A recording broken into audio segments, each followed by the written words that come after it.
What's going on, ladies and gentlemen? Y'all heard what I said? Sports podcast. Here with your guys, Tell. You got AKA Darn now and whatnot. All right, we got WNBA playoffs about to start. So first, we want to talk about this heated MVP race. It's a crazy race between the best player in the W, Asia Wilson, Nafisa Collier, and Alyssa Thomas.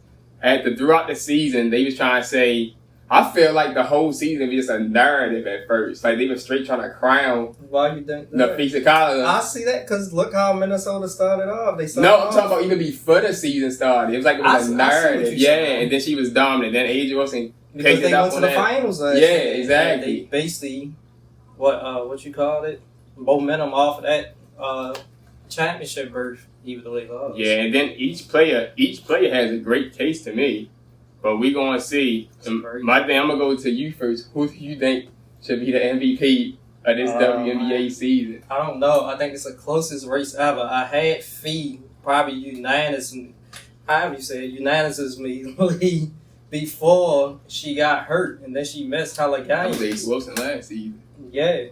And Asia, they started off, 14-14. Now they have won 16 straight games. The end of the season, they the number 2 seed. And her numbers, she always had good numbers, but they got better as the winning streak went on. And then you got my girl, Alyssa Thomas.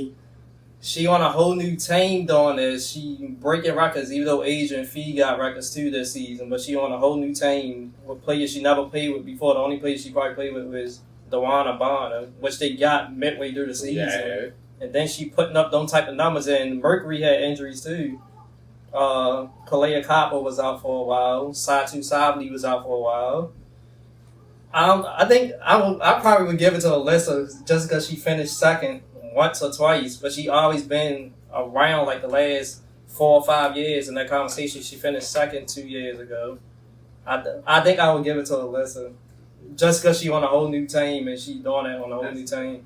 Both her and Asia is my 2 favorite players. Yeah. Asia, if she won, it would be our third one. To me, this is the closest race ever. It would be Asia 4th. WNBA MVP. Oh, my bad. MVP. My favorite player, the 4th one. All right, so all 3 have a great case. Y'all can go who y'all want. So if you want to say Asia Wilson, I would have no problem y'all say that looking at her numbers. Number 1 in every statistical category. She topped Nafisa Collier in scoring. She's number 1 PER, first in efficiency, first in scoring, first in offensive rating and defensive rating. She might win defensive player of the year too as well. And like you said, during that 16-game win streak, she elevated her level even more and was averaging 26 points and 11 rebounds over that span. And she was leading them. And another thing is that when during the win streak was going on, she had so many 30-point games. And she had like a regular 13 30-point games this season. So y'all can give it to her. Another thing, I wouldn't be mad if you gave it to Nafisa Collier. So because she's been consistent the whole season until her injury. So her injury probably messed her up, which allowed Asia to leap in front of her in most people's eyes. But Nafisa Collier, she was leading the lead in scoring the whole season. The Lynx was separated from the pack the whole season, basically. Yeah. And then she ended the season with 50, 40, 90. And only other player that did that was Elena Deladon in 2019, and she won MVP. So but I can't be mad if you pick up Nafisa Collier. But them injury hurt her. And while she was hurt, she missed 11 games. And no MVP has ever won MVP by missing that many games. The Lynx are so good, they went 7-4 without her. So the Lynx are still a great team without her. Yeah. You probably can't say that about the Lynx. But I'm going to give you my pick. Even though she probably not going to win it. I'm picking Alyssa Thomas. And here's my reasons why. AT for MVP. A new team. The Mercury was a top 4 seed. AT averaged almost 16 points, 9 rebounds, 9 assists this season. She led the league in assists as a forward. And most assists ever in the season. She had 8 triple-doubles this season. Just this season alone, she had more triple-doubles this season than any other player has combined the rest of their career.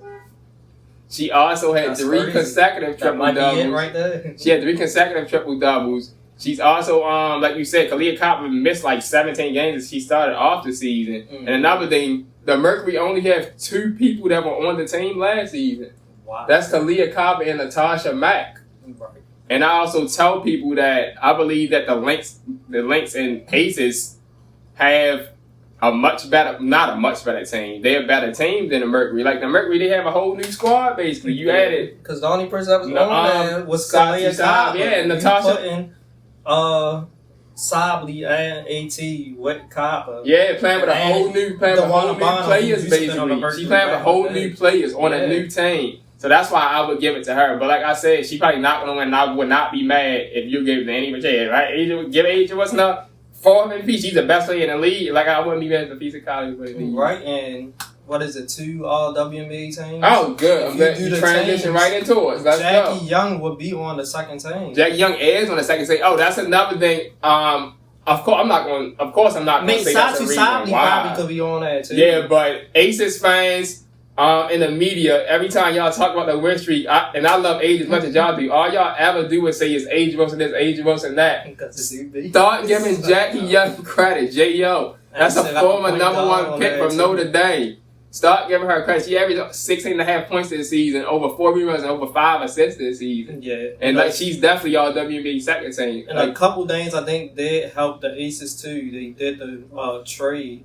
When they got the Alyssa Smith. Gone. They added Drew Lloyd, who was another all-star caliber player. And guess what? That when she added when she started coming out the bench. She started coming out the bench. Drew Lloyd was starting at first, and Becky Lynch finally made the switch. Yeah, Becky Lynch. She started. Becky. My bad, Becky Hammond. Come on, that's for my girl, Becky Hammond. Becky Hammond made the switch and brought Drew Lloyd off the bench.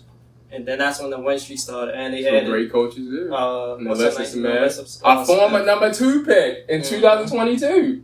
All right, so it could go either way. Like you said, the Associated Press, they came out with their WNBA teams too, and they also voted A.J. Wilson for Offensive Player of the Year and Defensive Player of the Year. So we gonna see where that comes up. Yeah, I ain't got to argue with it though. Yeah, if Asia won, I told Top to remind me of when Peyton Manning won MVP. I forgot which season it was. I just know the Colts started off the season 3-4, and then they won their last 9 games and won 12-4, and they gave Peyton the MVP that year. Probably gave the Super Bowl. And another thing with me, my thing is if A.J. Wilson doesn't win it over the physicality, I gave that analogy. This is just like Shea winning it over Jokic, because they had the best record and Shea let them. But Jokic was #1 in every offensive statistical category. Yeah. And PER, and he was the only player that was top 3 in points, rebounds, and assists. Yeah. And look what A.J. Wilson did with points and rebounds, and #1 in blocks too. All right, let's go to the Associated Press. They named that first. I'm pretty sure you probably know the first name: A.J. Wilson, Nafisa Colley, Alyssa Thomas. The other 2 people is Kelsey Mitchell. She had a hell of a season. Kelsey Mitchell. She did have a hell of a season. And, she was beating the whole season. Alicia Gray. So that's the 5. Alicia Gray has had a hell of a season too. She was in an MVP race for a while too. But then the other 3 started separating her. So that's the first team. Wilson, Kalia, Thomas, Gray, Alicia Gray that is, and Kelsey Mitchell. And then the second team, they could have went with some other people, but you had Sabrina Ionescu, you had Paige Beckers. You had Neko Gomake, you had Kelsey Plum, and then you had my girl Jackie Young. Like you said, they voted her as the second team. So my thing about Scott, I said they could have went with her, but Neko had a better year than her. And my thing, I think a couple people could have been replaced. I'm trying to figure. I think Hamby should have been the second team over Kelsey Plum, but and some people try to say Aaliyah Boston should have been over Paige Beckers because their record was so bad. And Plum is just like Naka and Skyler almost. Yeah, you can say that. Yeah, but Dark Hammy, since she got off the Aces, she been dominating. Yeah, all right. Who else you say? What, in the second team? Yeah. Naka, Paige, Jackie, Sab, and who was the 5th person I said? You was talking about somebody you could and Plum replace somebody. Yeah, I was saying you could have put Plum in Boston on that. Oh, Aaliyah Boston. Yeah, she had it done. She had out of a season. But yeah, that's the team. But Fever started losing a lot of games. I mean, they had so many injuries, so that's why I wouldn't put that against them. Caitlin Clark missed almost down the whole season. He only played like 10 games probably, and then all the other people kept getting. Sophie Cunningham got hurt. Yeah. What's her name? Sidney Colson got hurt. All that people got hurt. Andrew Reese probably could have made it. I said the same thing. I said I thought Andrew should be second team. Andrew should have been second team because they put Paige Beckers on the second team and the best, and they had the worst record. Chicago got better record than them. Yeah. All right, so now we got our matchup.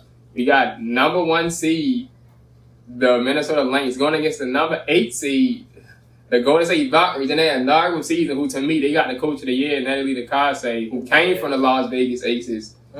Last season. So it's a best of 3. Now it's home, and home is 1-1-1. So what's your prediction for that? Valkyries had a nice season, but they're getting swept. I agree. Lynx and 2. I'm not.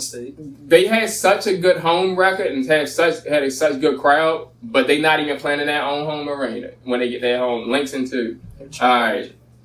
The next matchup, we got the number 2 seed Las Vegas Aces going against the number 7 seed Seattle Storm. I think that's a good matchup. That is, but